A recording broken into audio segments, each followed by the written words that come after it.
That's what we called it. The idiot mile. We used to think it sounded cool. But the adults talked about it and hyped it up so much that we just got a bit sick of the idea. And started calling it that. I grew up in a small village. Secluded in the middle of nowhere. Somewhere down in Mississippi, I think. Or was it Alabama? I'm not sure. It was definitely somewhere deep in the South. And despite the very small population, we were a diverse bunch. Kids of all ethnicities. I don't remember ever going to another settlement in my youth. And I don't remember the name of the village I grew up in. In fact, I can't remember a lot of things about it. But I remember the walk. It's hard to explain to someone what the walk really is.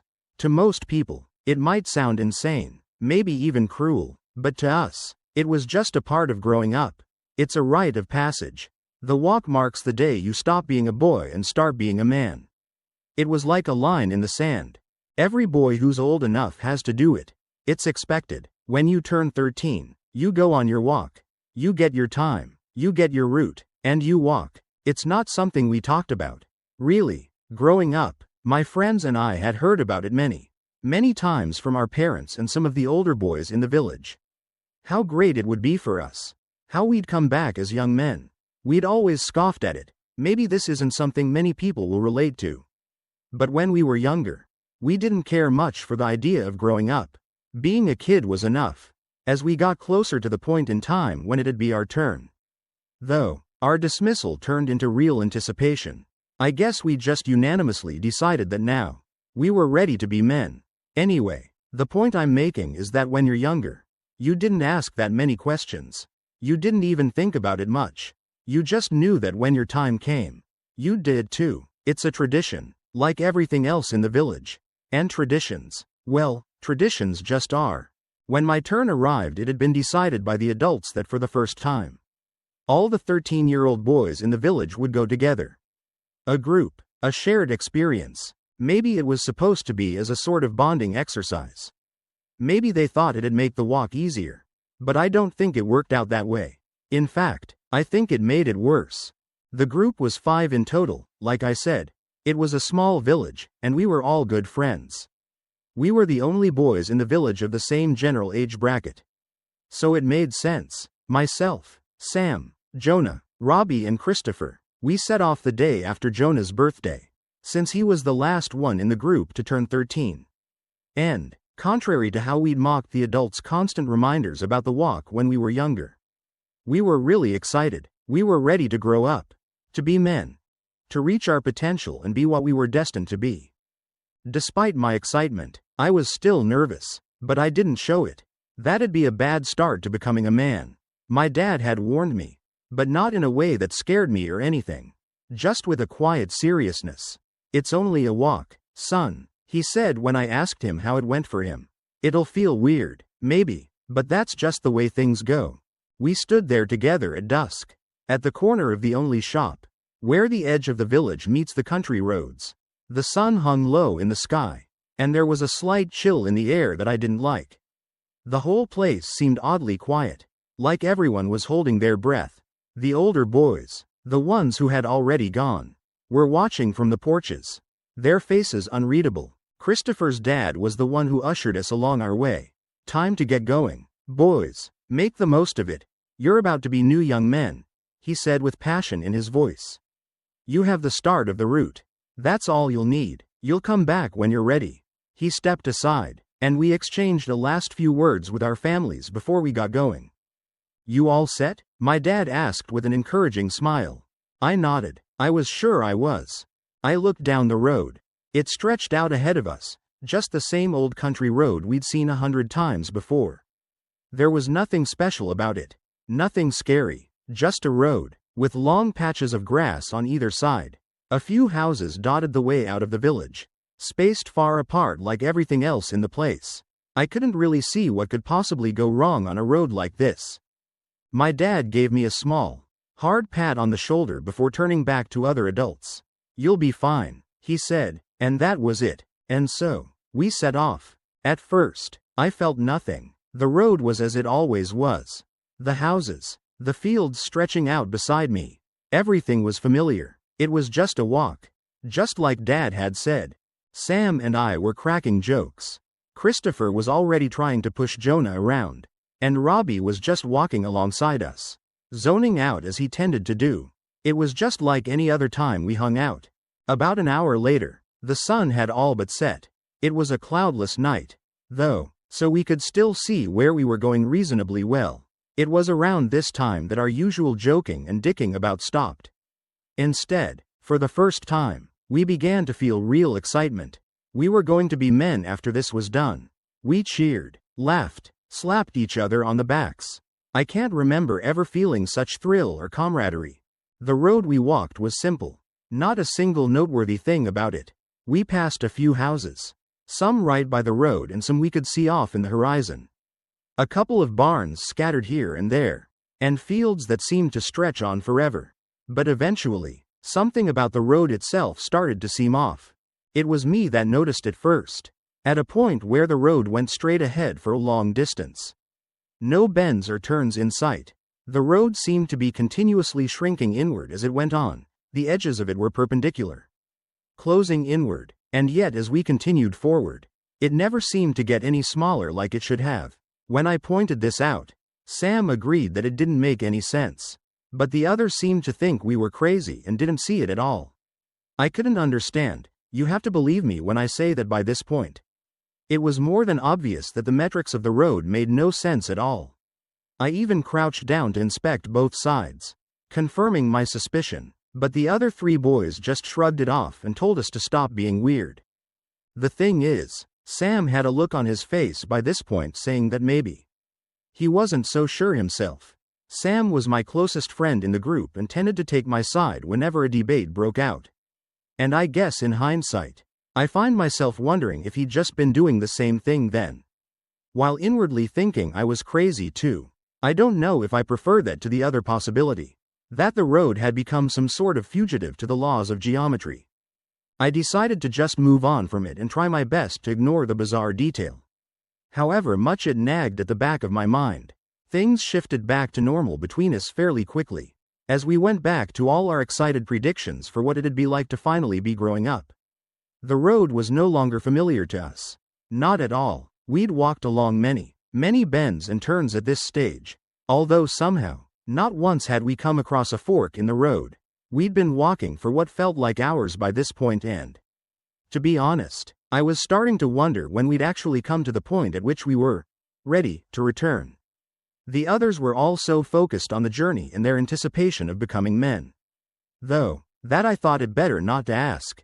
So I just bottled it up and focused on the walk. At one point, I noticed Robbie was quiet, not in his usual way, though. He looked uneasy. The kind of look you get when you know something's wrong but can't figure out what. He kept glancing over his shoulder, like he was worried about something behind us. But when I turned around, I didn't see anything. Just the long stretch of road and trees. You good, Robbie? I asked, trying to lighten the mood. Yeah, I don't know, man, he muttered, his voice tight. But before I could ask him what he meant, Sam, being Sam, cracked a joke. You hear those twigs snapping just now? Old man Terrence is probably hiding out somewhere watching us. He's always got his eyes on the new kids. Think he's still hiding that shotgun? That got a laugh out of Robbie, and for a second, it felt like things were okay again. But the feeling didn't last long. As we passed the first house we'd seen for quite a while, we noticed something strange, a figure standing by the mailbox, just off the road. I squinted. It was a boy. He looked to be pretty young, probably 7 or 8. He had a kind of dopey look on his face, with his eyes wide and staring, and his mouth hanging open, mouth breather style. He didn't move, didn't speak, he just watched us. We had all stopped walking to stare back at the kid. Jonah took it upon himself to break the tension. Hey? The kid didn't give any verbal response, but his eyes quickly went more normal and he beamed a smile at us. It wasn't a mocking or malicious smile, either. He honestly just looked like a pretty normal kid now. It was a smile of politeness. I wanted to look away, but I couldn't. We just started walking once more, though our pace was a bit faster. I could feel the kid's eyes on my back like a dead weight. I told myself it was nothing to fret about, that it was simply nerves. Just a weird kid that had snuck outside at night for whatever reason. But then, we saw another person, just past the bend, a woman standing by her front gate, looking out at us with that same honest and polite smile. And it didn't stop. They were everywhere now. People, mostly old men, women, and a few boys, just standing in their front yards, watching, saying nothing. Why were there so many damn houses? We hadn't seen one before this for almost an hour. They didn't move, they didn't speak, they didn't blink, just flashed us those compassionate smiles. And soon, they weren't out in their porches. There were no more houses in sight after a while. But for a few minutes, I could have sworn I could still see people staring down at us from the fields on both sides of the road. Faces rising just above the hedges on the perimeter.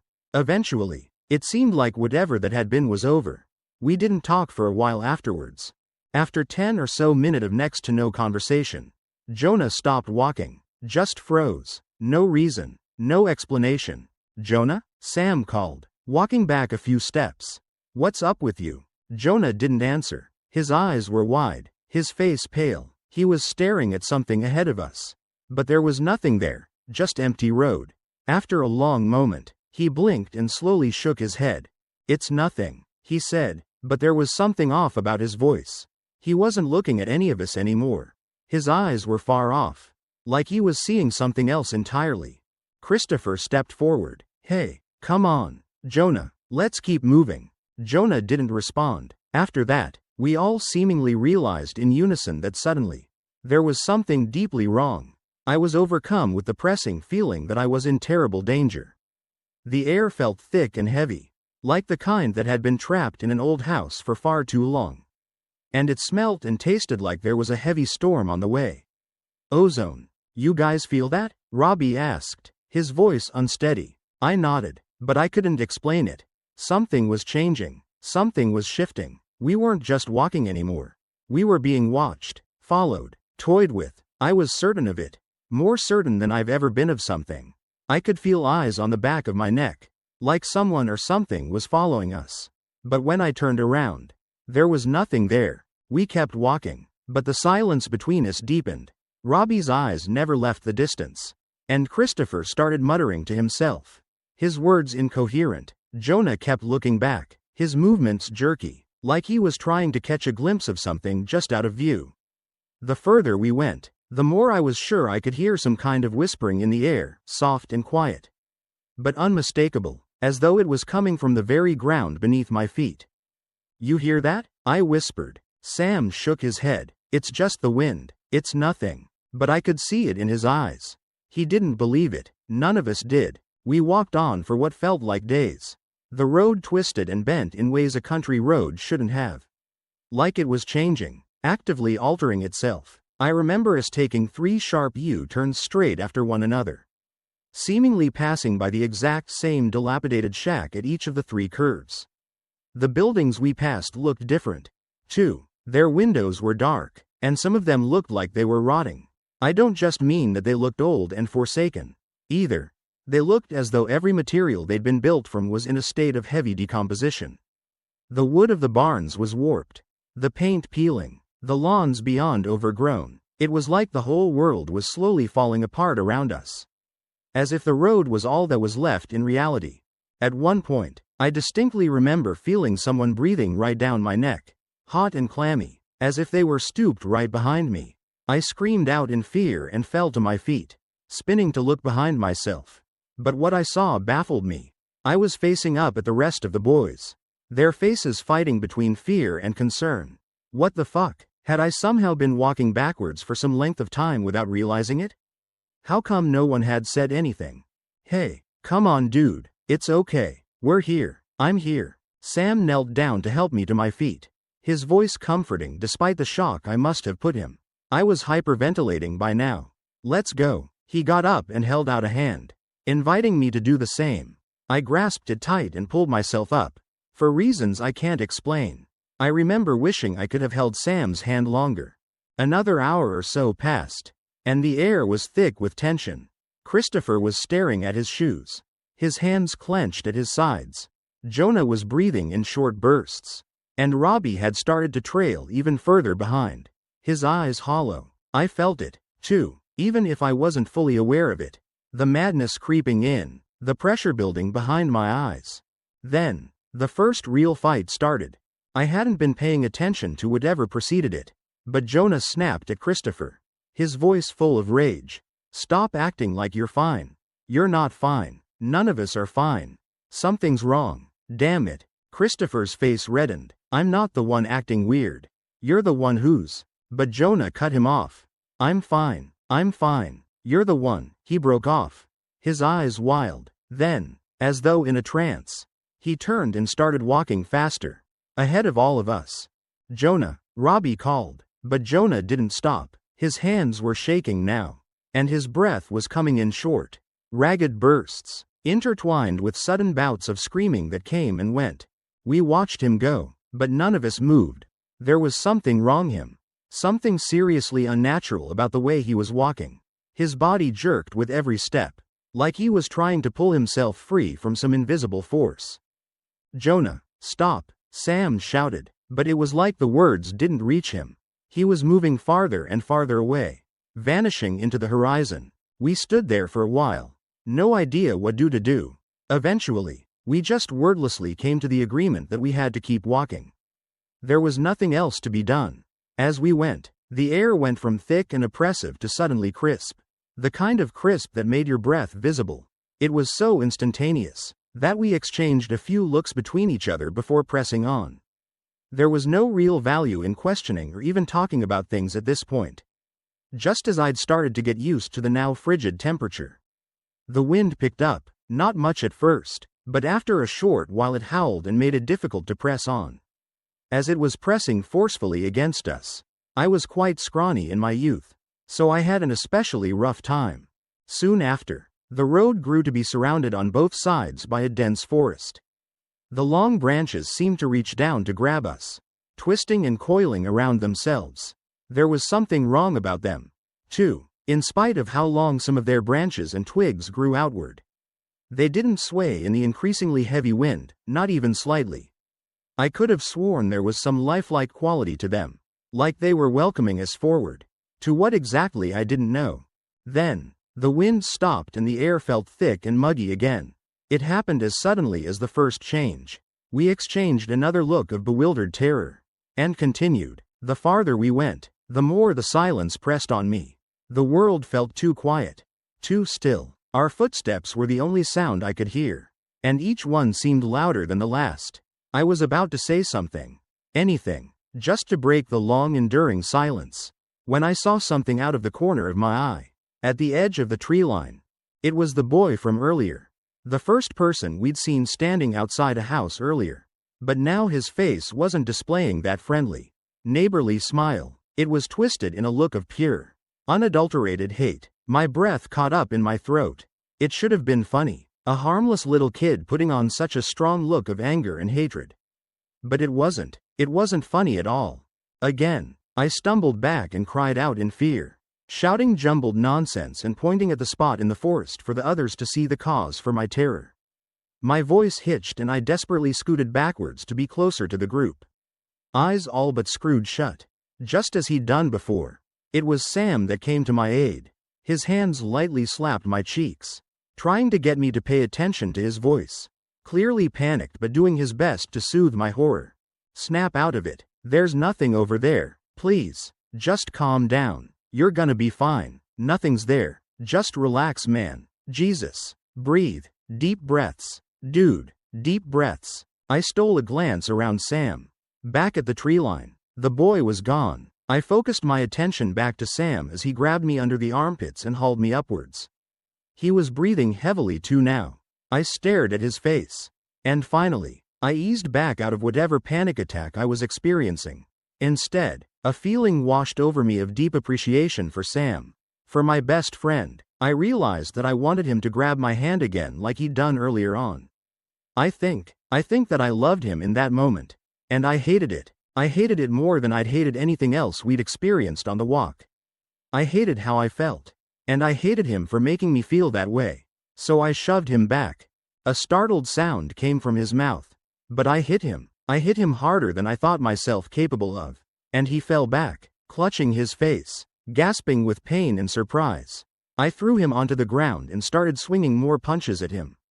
He tried to block me, tried to say something, maybe to reason with me, but I didn't care. I rested my forearm on his neck, pinning him down, and grabbed a rock lying on the road next to us. I don't know why, but neither Robbie or Christopher said anything, or made any attempt to break me away. They just watched. With a savage cry, the rock swung through the air, propelled by all the rage boiling inside me, slamming into Sam's face with a sickening crack. Blood exploded from his nose and mouth, his whole body jerking from the blow. He gasped, struggled to breathe, but I raised the rock once more, swinging it downward with all the madness within my body. The impact shattered his cheekbone, the rock sinking into the soft flesh with a horrifying squelch.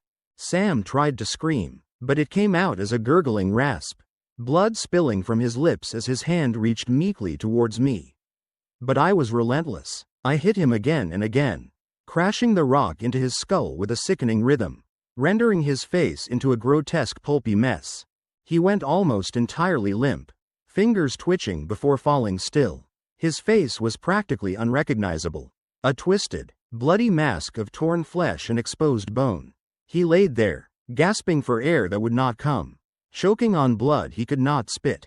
And then he died. I knelt over him, chest heaving, the rock falling from my hand, slick with blood. My breathing was ragged as though I'd just run a marathon.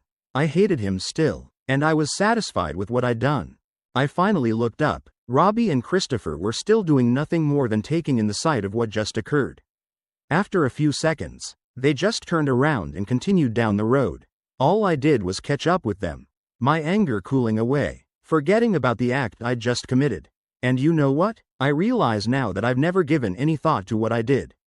I shut it away in some box in my head. Forgot about it. Honestly, I think I forgot entirely about Sam, or the friendship I once had with him.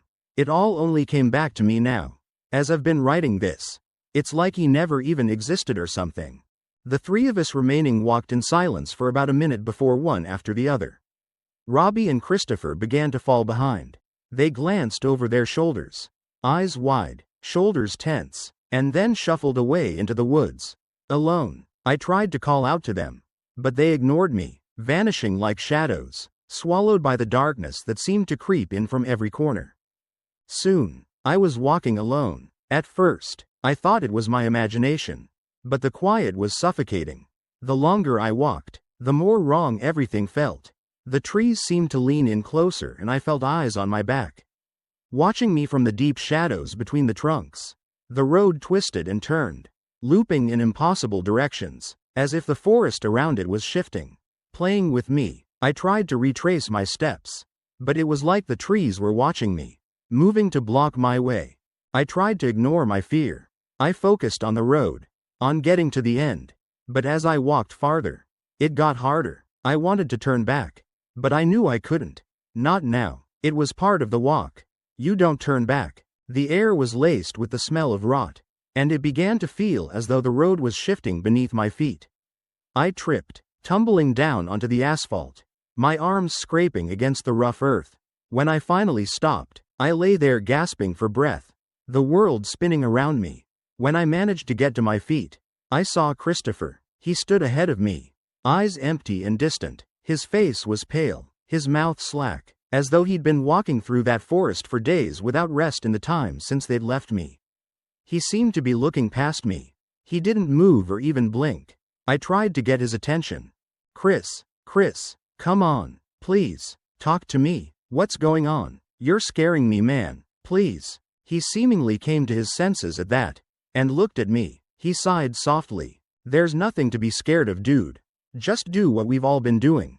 We're becoming men, remember? Men aren't scared of stuff like this. You're gonna be fine. Just keep walking, and don't look behind you. They hate when you do that. I wanted to scream, but my voice wouldn't come out. I took a step forward. Christopher didn't react. I took another step. I listened to him, though. I didn't look behind me. He never caught back up with me, and I wasn't about to risk a look back to check if he was even there anymore. I saw Robbie soon after. I saw the outline of his body coming from opposite end of the road, walking towards me, And as soon as he was close enough that I could recognize him as Robbie.